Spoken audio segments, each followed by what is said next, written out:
Oke, selamat malam Om Kirdi. Ya, malam. Ya, Om, ngobrol-ngobrol tentang Erika Karina, kasusnya Erika Karina yang beberapa waktu lalu sempat teman-teman wartawan wawancara. Nah, Om, ada beberapa poin dari liputan tersebut, dari beberapa wawancara tersebut mengenai ekspresinya ketika dia menjelaskan keterpaksaannya mempublikasikan kehamilannya dan mengambil jalur hukum karena suatu ancaman. Meskipun ia telah merahasiakannya selama 9 bulan. Itu ketika mengutarakan itu bagaimana Om, menurut pandangan Om sebagai pakar ekspresi melihatnya?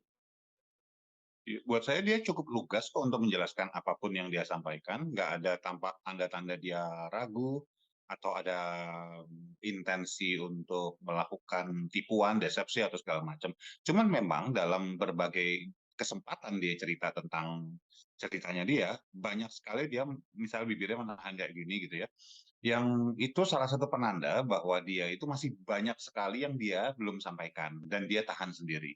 Jadi dia sudah memilah mana yang mau dia sampaikan ke publik, mana yang enggak. Itu konsisten dengan pernyataan dia bahwa sebetulnya dia mau tahan semua ini sendiri. Kalau nggak terbuka, nggak dipublish, dia sebetulnya ya udah dia telan aja sendiri. Karena kenapa?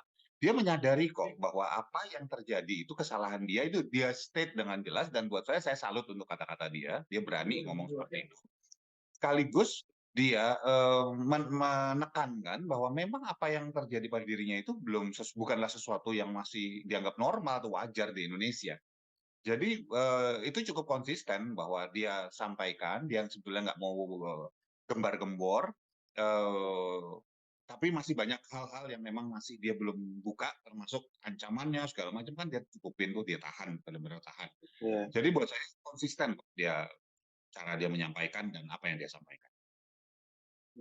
Ya. Lalu ancaman berasal dari WhatsApp grup berisikan 500 orang dan mencakup penyebaran data pribadi.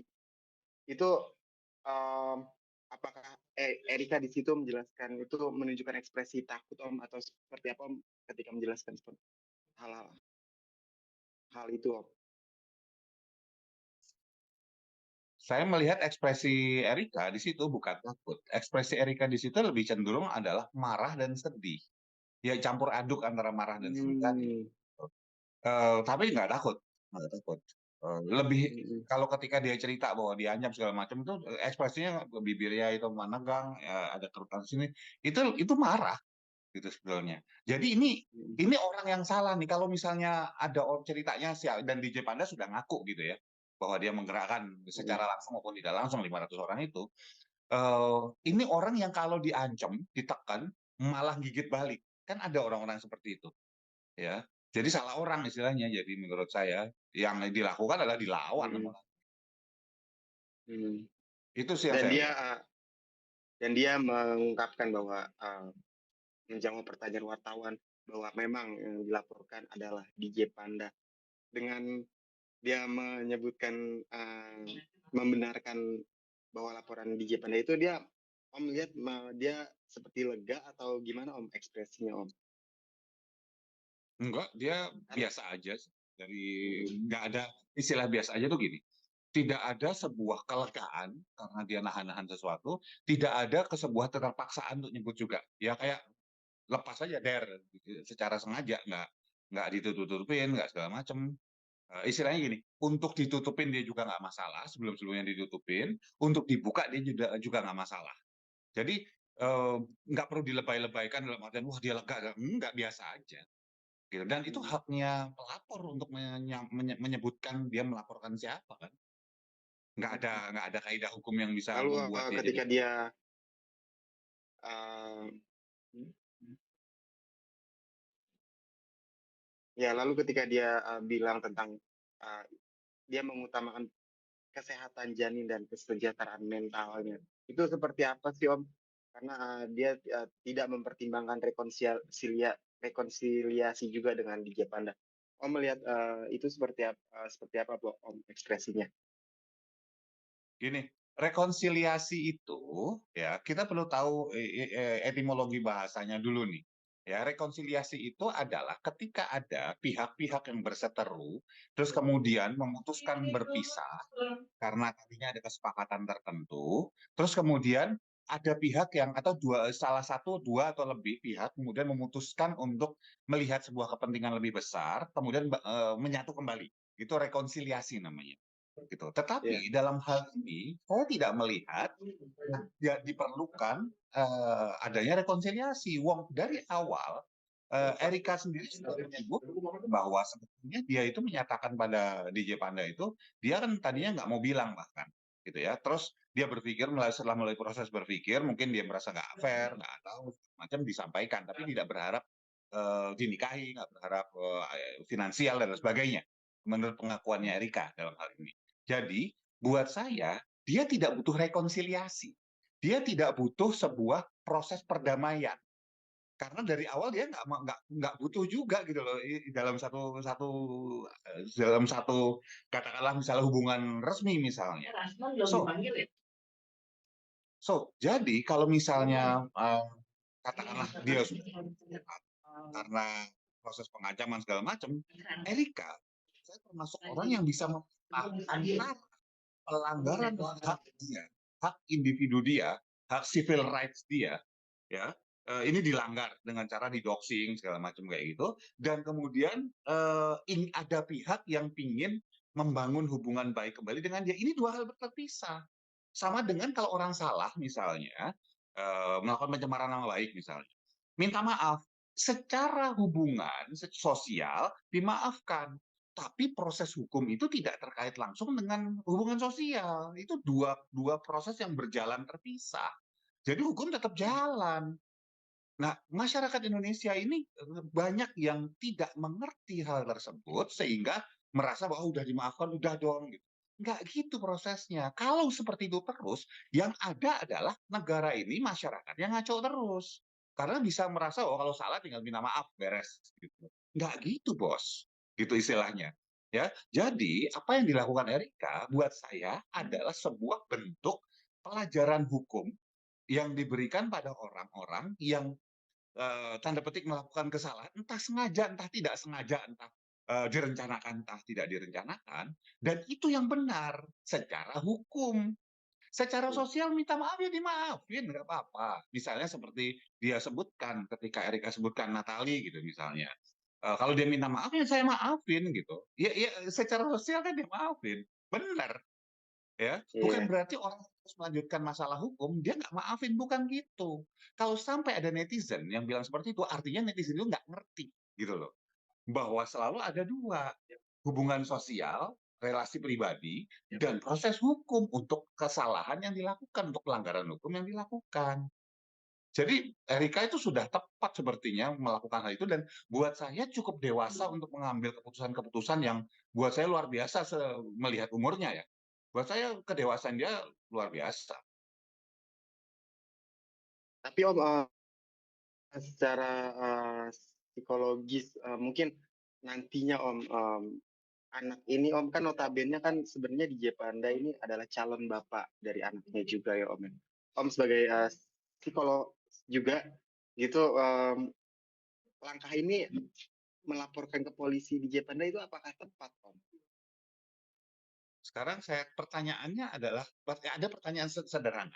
Berapa banyak di luar sana orang tua, entah bapak, entah ibu, yang kemudian ketika mereka bersatu dalam satu ikatan pernikahan, kemudian nyiksa anaknya?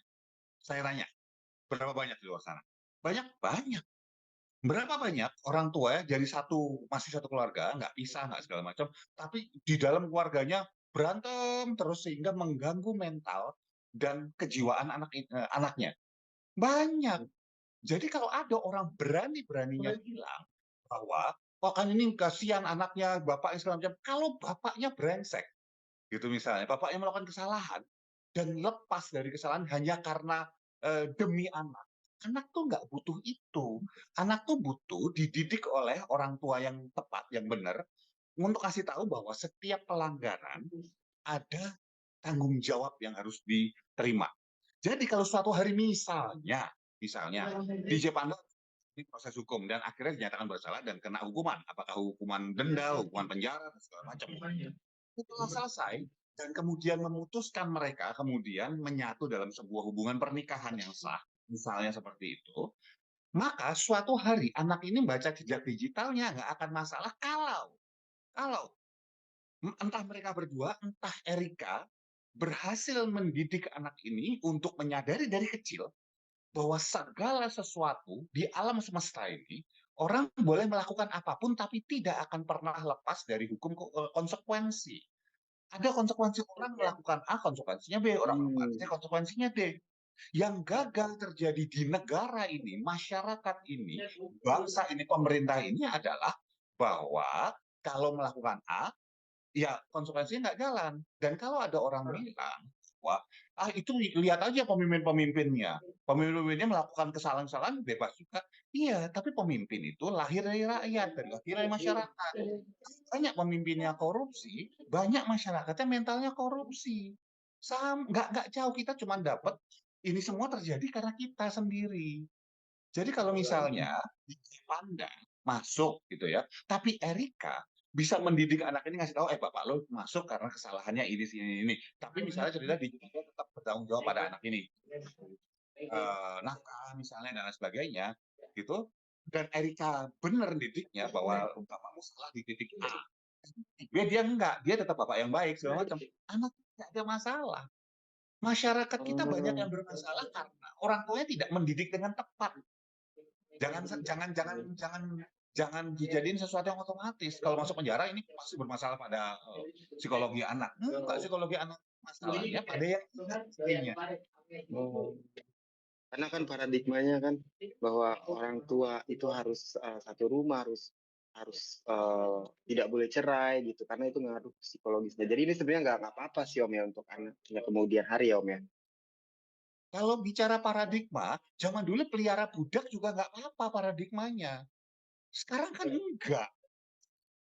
Jadi Iya. artinya apa? Yang perlu dipertimbangkan itu adalah belajar gitu loh. Ini sudah abad keberapa? 21 gitu. Masa kita masih pakai paradigma bertahun-tahun yang lalu sementara perkembangan apa namanya pendidikan psikologi dan lain sebagainya itu masih terbatas. Sekarang itu sudah tahu. Yang masalah itu bukan kondisinya, yang masalah itu adalah pendidikan dan persepsi atas kondisi yang terjadi. Mau kondisinya mau kondisinya ada seorang bapak yang mabuk-mabukan setiap hari. Anaknya bisa jadi pemabuk, anaknya bisa jadi seorang orang yang hebat. Kenapa? Dua-duanya akan bilang. Kalau ditanya pada anak yang pemabuk, kenapa kamu jadi pemabuk? Bapak saya pemabuk. Ditanya anak pemenang Nobel misalnya, nah hadiah luar biasa aja. Wah, gimana? Kita hebat kayak gini gimana? Karena dulu bapak saya pemabuk, saya nggak mau jadi kayak gini. Kan bukan pada bapak pemabuknya, tapi pada pemahaman anak ini, pembelajaran yang dilakukan dalam hidup, dan lebih ditunjang lagi kalau ibu atau orang sekelilingnya juga pemikirannya positif.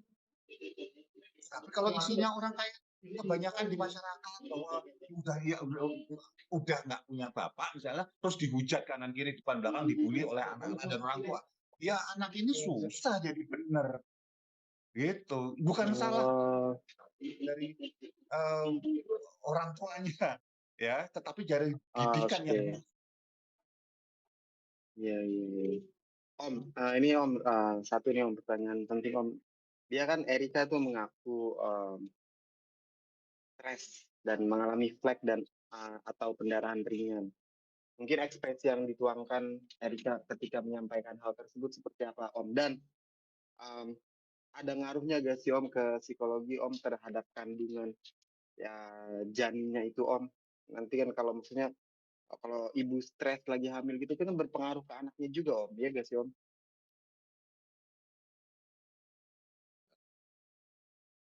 Oke, jadi kalau ditanya, nah, gimana ekspresinya ketika dia bilang bahwa kelelahan, stres, mengalami flek segala macam, lebih banyak kesedih sih yang terlihat sama pada Erika.